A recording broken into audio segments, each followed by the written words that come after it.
नमस्ते Maharashtra. लोकसंगीताचे star आणि थेट बिहारचे आमदार 25 वर्षाच्या मैथिली ठाकूरचा प्रवास इतका दमदार असेल हे कुणालाच माहीत नव्हतं. 2000 साली मधुबनी जिल्ह्यात जन्मलेली मैथिली ठाकूर लहानपणापासून संगीत शिकत होती. भारतीय शास्त्रीय संगीत, लोकगीत, भोजपुरी आणि हिंदी गाणी यांच्या जोरावरती सोशल मीडियाची सुपरस्टार बनली.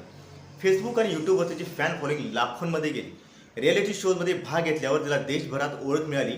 पण खरी चर्चा तेव्हा रंगली जेव्हा भाजपनं तिला बिहार विधानसभा निवडणुकीत अलीनगर मतदारसंघातून उमेदवारी दिली.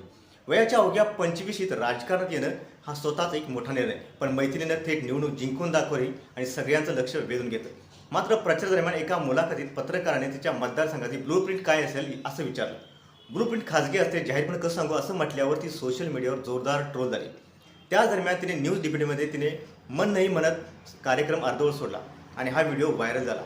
तिच्या कमाईवरूनही बरीच चर्चा झाली. निवडणूक आयोगाला दिलेल्या शपथपत्रानुसार तिचं वार्षिक उत्पन्न 3.4 कोटी रुपये आहे. लोकप्रिय गायिका ते तरुण आमदार हा तिचा प्रवास नक्कीच अनोखा आहे. आता पाहायचं आहे बिहारच्या बेरोजगारी आणि गरिबीवर ती किती प्रभावी काम करू शकते.